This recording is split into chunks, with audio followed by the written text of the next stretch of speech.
You're now listening to the Supply Chain Secrets Podcast, the ultimate insider's guide for all things ocean shipping. Brought to you by Kaishex, helping you deliver through volatility. Hi, everyone. You're listening to the Supply Chain Secrets Podcast. I'm your co-host, Caroline Weaver, and with me is Lars Jensen. Lars, how you doing?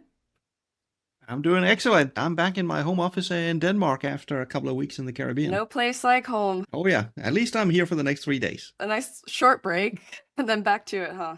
We will get started with rates like we typically do here. So let's talk about where rates are for Asia, US West Coast, Asia, US East Coast, and Asia, North Europe. Yeah, if we take a look at the NIFI that you're also showing to us here, Caroline, the overall theme, if we just compare to last week, is relatively modest changes. And I know everybody's really excited to see, I'm not sure whether excited is the right word, but let's use anyhow, what is the impact here of the Hormuz crisis on some of these spot Highly rates? anticipated. And yeah, exactly, either with dread or anticipation. But compared to last week, the changes are actually very modest. If you look at the Pacific into the West Coast, 40-foot rates are up by $49. East Coast, slightly higher, they're up $112, whereas Asia, Europe is just up $38 per 40-foot. In the grander scheme of things, a $38 or $40 or $50 change is, honestly speaking, not that much of a change given the volatility we've gotten used to in the market. But if we look just 3 weeks back, because we are beginning to see a cumulative impact of the Hormuz crisis, of course. So if we look slightly further back than just last week and instead compare over the last 3 weeks, the largest impact has actually been on the Pacific to US West Coast, where rates are up 10%. So 10% over the last 3 weeks. The East Coast, slightly less impacted. It's now up 6% over the last 3 weeks, and Asia and North Europe is just up 5% over these 3 weeks. And also, before everybody says, hang on a second, isn't this just normal seasonality? Well, actually, no, this would be too early to be the usual seasonal uptick we start to see as we are coming out of the slump after Chinese New Year. So these increases, at least to some degree, will have been influenced of the developments we've seen since the outbreak of the war in the Middle East. But from an overall perspective, these are definitely modest changes. The only other element I want to pull out, and that's not in the NIFI, that's in the CFI, that's the specific Shanghai to Dubai rate. Because obviously rates into Dubai have been heavily affected, and if you want to book to Dubai today, it will have to use the land corridor. And in that case, at least according to SCFI, we have seen increases from around $900 per 20-foot to rates now about $3,500 per 20-foot, so a 3 to 4x increase just over these 3 to 4 weeks. But of course, that's inside the Persian Gulf. That is directly impacted. Once we see these trades outside, the impact has actually been relatively modest. I think it might be interesting to talk about the comparison between the 40 and 20 foots, because we've been seeing some pattern changes, haven't we? Yeah, exactly. What you're showing us here is the Asia to US West Coast, and we see both the 40s and 20s. Most of the time, you will find that 20-foot rate is roughly around 80% of the 40-foot rate. Only when the market makes massive changes do you usually see a discrepancy. You can see here in the spike back in summer 25, where for a brief period, 20s and 40s cost almost the same. These are things that we tend to only see when there are major changes in the market. And that's why I want to highlight what we saw this week. Because this week, the highest increase we saw was actually 20-foot rates from Asia to US West Coast, where the 20-foot rate went up more than $200 week on week. And over the last 3 weeks, we are up $371. That's a 28% increase for 20-footers on the Pacific to US West Coast. And the usual rule of thumb that the 20-footers then cost about 80% of the 40-footers has absolutely gone out the window. It's now at 93%. If history is any guide to go by, this discrepancy will not necessarily last very long, but it does appear when we suddenly see these discrepancies between 20s and 40s, that's a sign of significant volatility and uncertainty in the market. So I think we should take that as a cue also that the Pacific is definitely not settled in terms of stability right now. Yeah. That's a good call out. Maybe let's take a look at the future prices as well. So Yeah. right now we have US West Coast pulled up here. Yeah, I mean, if you look at US West Coast, and again, these are the indicative forward future prices that we see right now. We see the launch of the actual futures contracts in the Intercontinental Exchange come up here in just a week on April 7th. And that's, of course, when we're going to see actual market activity also start to shape these futures curves. Right now, they're estimates in terms of what is going to happen. And if we look at the Pacific rate in this case, the expectation is for a steady increase ranging into peak season. It's really unchanged compared to what we saw last week, but definitely an increase, although as we can also see here, it's nowhere near the level of this extreme spike we saw last summer driven by the trade war. And if we switch to the US East Coast, we see a pattern that is basically the same. Slow gradual increase right up until the end of peak season, but nothing matching the trade war-driven massive spike that we had. Asia-Europe is at least a little bit interesting because we also talked about this last week. The shape is the same, but notice a couple of things. First of all, the apex that we're now expecting to see on the futures price in June, July, August, it has actually been increased by $150 per 40 foot compared to last week. So the developments that we've seen in the past week has given grounds to a belief that the market will be slightly stronger than expected, looking at the Asia to North Europe trades. And furthermore, if this future price holds true, that also indicates a sustained rate level during the 2026 peak that also matches the peak that we saw in 2025. So about the same strength in the market as we also saw last year. So that's slightly different here for Asia, Europe than it is for Pacific. Yeah, definitely interesting. We can also see with the Asia North Europe curve that it's more front loaded. So earlier on in the summer, you'll start to see the higher rates according to what is present right now, obviously subject to change. Compared to the Yes. US West Coast and US East Coast, it's a lot more gradual over the course of the entire year for 2026. Yeah, and you can say there is a spillover effect likely on Asia, North Europe. We don't have futures prices or contracts for them as yet, but that's for the Asia to Mediterranean market, because that one is to some degree now being directly impacted by the Persian Gulf, because increasingly the major carriers are offering cargo movement now to the Gulf states. That goes either via the ports in southern Oman or it goes via the ports in the Red Sea that can be reached in Saudi. It could be Aqaba and Jordan as well. But the reason there's an overlap with the Med trade is especially cargo coming from Asia that needs to go into the Red Sea on the main carriers. They will be on the services that go around Africa, in through the Med, then crosses Suez from the north. So this cargo will de facto take up space on some of the Asia Med services. And that is causing an upwards pressure on spot prices, specifically going into the Eastern Med already now. It's a good thing to keep in mind if you're shipping that direction. Let's talk a little bit more about the developments with the war in Iran and how it's impacting shipping. Yeah, there's been quite a number of developments over the last week. Unfortunately, none of them positive. The first one is that the Houthis have entered the chat, so to speak. Sorry to be a bit callous about the situation, but hey, what are you going to do? What we saw here on Saturday was for the first time during the conflict now, the Houthis launched missiles, not at ships though, but in this case directly at Israel. Follows the pattern we saw when they were active prior to September last year as well. We have also had the various high-ranking military spokespeople for the Houthis now being very clear that any vessels they see as supporting the war effort will also be targeted. So whereas the Houthis have been keeping themselves out apart from rhetoric, that is now no longer the case. So once again, unfortunately, we have to say this is a week where the conflict has now widened in the terms of including more active participants. We tend to talk about Strait of Hormuz and Iran, but let's not forget the whole debacle down in the Red Sea did not start because of Iran. That started because of the Israel-Gaza conflict.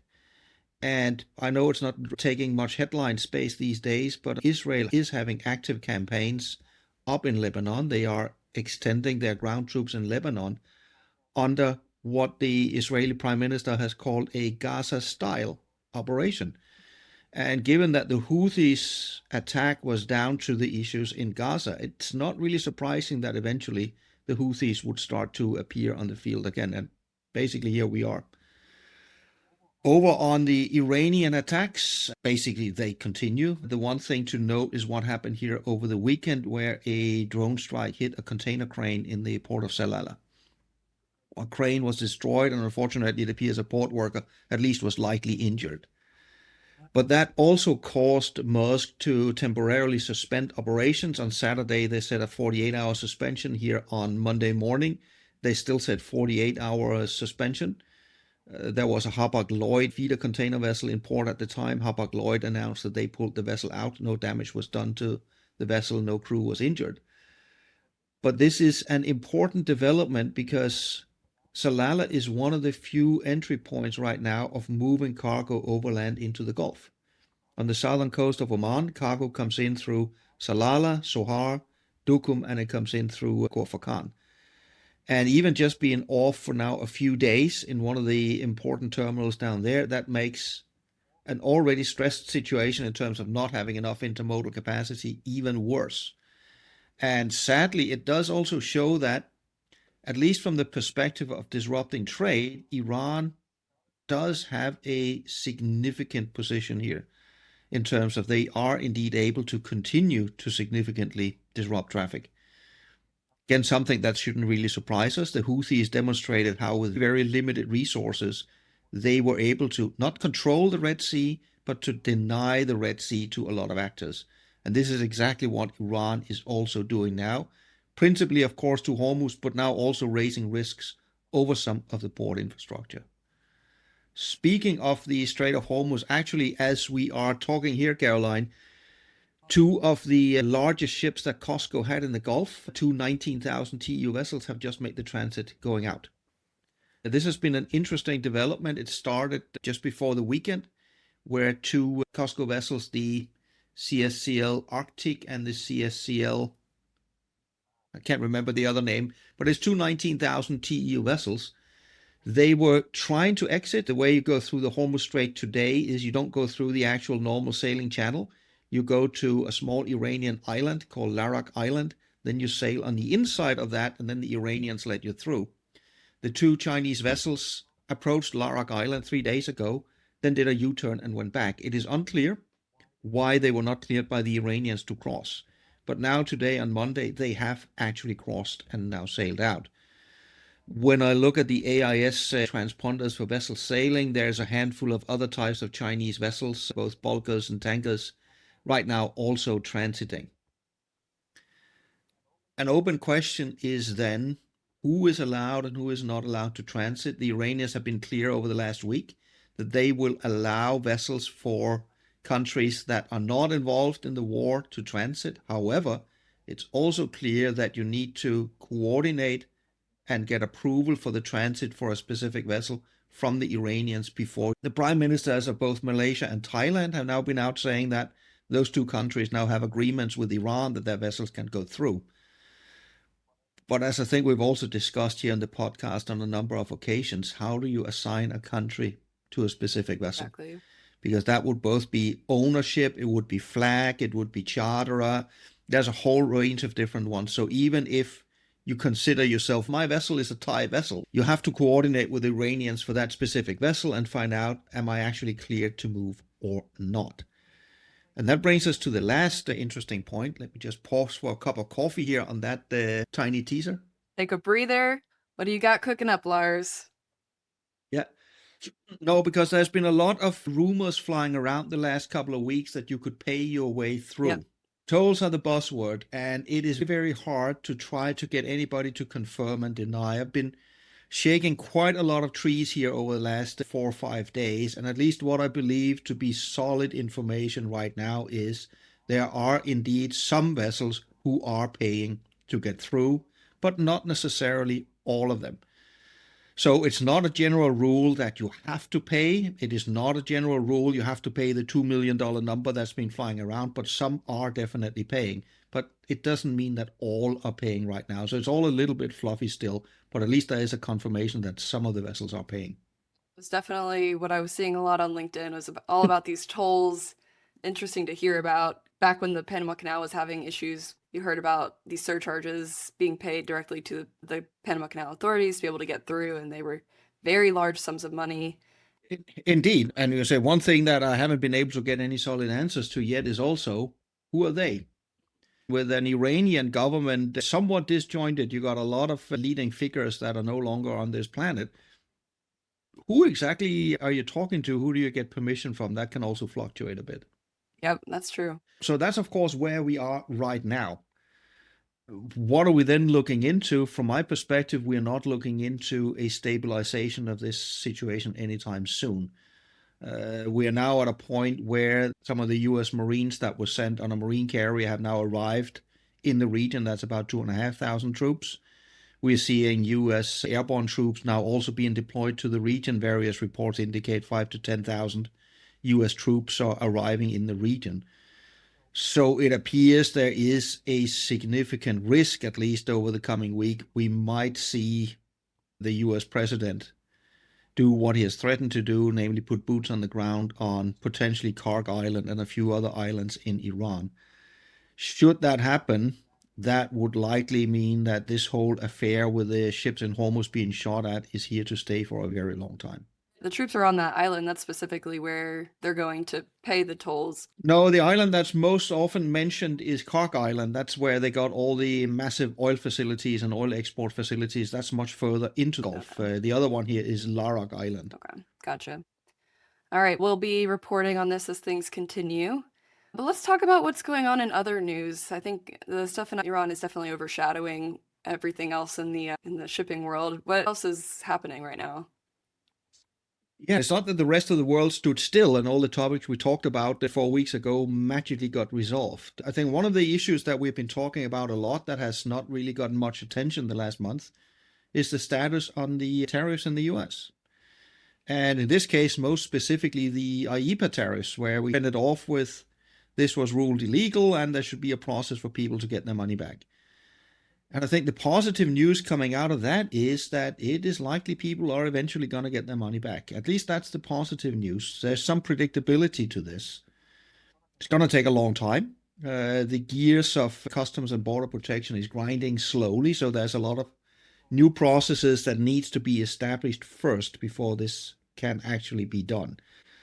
For shippers that are not already into that process, that have paid IEEPA tariffs and would like to get their money back, get hold of a reputable customs broker ASAP and get on the train.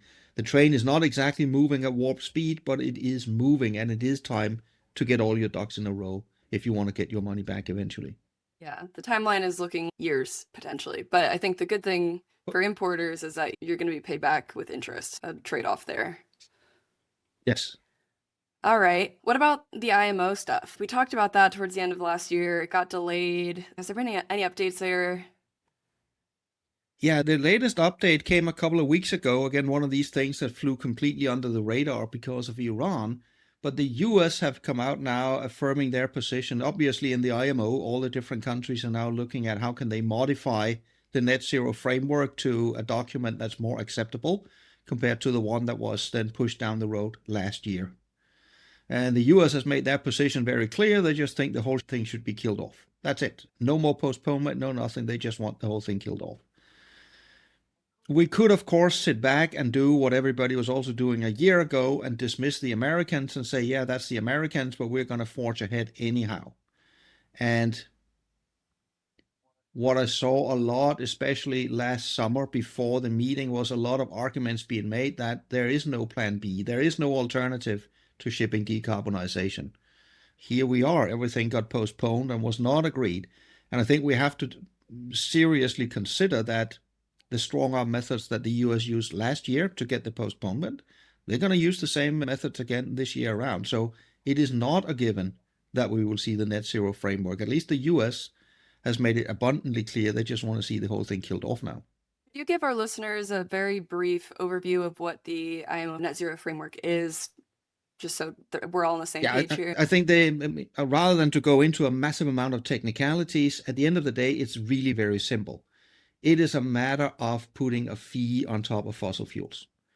That way, you would accomplish more of a parity in cost between green fuels and fossil fuels. So that would entice more usage of green fuels and thereby lead decarbonization.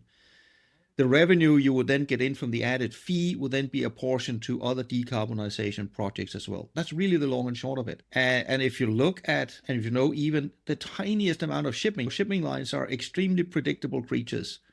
They respond to money. If they can make money or save money by doing something, that is exactly what they will do. If something will cost them money with nothing in return, they absolutely will not do it. So putting a levy or fee on fossil fuels and suddenly making it more attractive to use green fuels, yes, that would absolutely lead to the shipping lines then use the green fuels. But that all hinges on the willingness and ability to actually levy such a fee. And that's what's at risk here. Okay, so their options, if it were to pass, would essentially be keep things as is, pay the fee on top of my regular fuel, or you can pay to install things onto your boat so that you can use the cleaner fuel. Is that sort of the trade-off? Yes. Yeah, exactly. So you simply want to generate a situation where it is financially advantageous to shift away from fossil fuels. Gotcha. All right, we'll keep an eye on that one. It's interesting to see how that's developing. I guess it's not super surprising that the US wants to pull out of it. So say they have the vote and it's just the US that doesn't want to do it, it could still pass, right? The main thing that could change the game is that the US is Yes. lobbying for it to not pass and working with other countries. Yeah, and that was a whole situation last year, because even in the few weeks leading up to the meeting last year, there was still optimism that, sure, the US would not go along, but the US alone doesn't have the votes to block it. But that's where the US approach to a number of countries caused sufficiently many countries to want to at least postpone for now, because they didn't want to incur some of the penalties that the US were at least threatening to implement. Whether they would have gone ahead, we don't know, but some of the threats the US put out there is, if you vote yes to this, we might ban ships flagged in your country from coming into US ports, that kind of thing. Okay. Oh, we'll see how it unfolds this year. Can you talk about any new trade agreements? Spoiler alert, we do have one new trade agreement that came out in the last week. Indeed, we have. Again, it's EU being active. Over the last couple of months, we first saw the EU-Mercosur deal, then we saw an EU-India deal, now we have an EU-Australia deal. So this adds more momentum to what we've also talked on previous podcasts here, that an effect of the US trade war is an increased pace with which other countries are now signing trade agreements with each other. So whilst trade is negatively impacted, specifically in relation to US, all of these new trade agreements actually spells higher trade growth for a lot of different bilateral trades going forward. So overall, that's actually good news for anybody involved in shipping. Yeah, a lot of the comments that I saw were generally pretty positive about from both sides with where they landed with this agreement. I think maybe the only beef that people have with it are the French beef production facilities, just because I think there will be more imports into Europe from Australian beef. But other than that, I think it was pretty positive. And if we're a bit honest, the Mercosur deal they've been working on for 20 years. In my view, if you're working on something for 20 years, you're not really working on it. I think the Australia deal, what is that, 7-8 years, that has been in the making.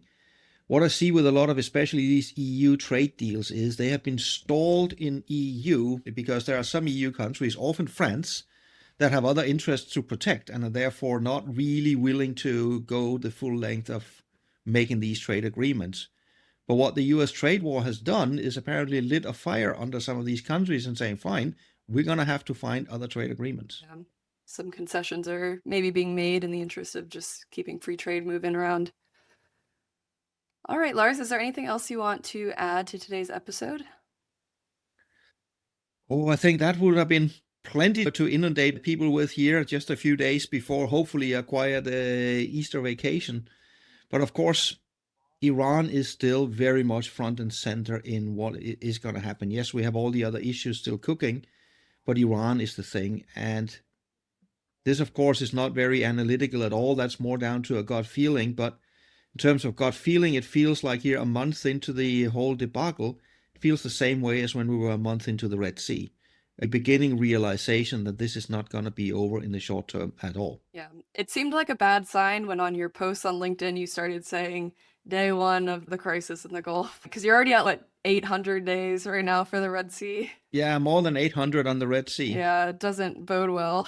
Unfortunately not. Thank you everyone for tuning in. Just a heads up, the NiFi rates will not be released on Friday as per usual. There are just a couple of instances throughout the year where it won't be released on Friday. We have the Easter holiday, and then the other time is around Christmas. So Friday, you will not see new NiFi rates. They will be out on Tuesday, April 7th. And that is also a very meaningful day because that is when the futures contracts launch with ICE and NYSHEX. On Monday, for our episode, since we won't have the new rates, we'll be doing a deep dive with Rich Heath from NYSHEX to talk about what these futures contracts are, who can use them, how do you use them, all about it. So be sure to subscribe if you haven't already. We're on Apple Music, Spotify, and YouTube, and we'll see you next Monday. Have a good one. Bye, y'all. Thanks for listening to the Supply Chain Secrets podcast, presented by NYSHEX. Be sure to subscribe on your favorite podcast app.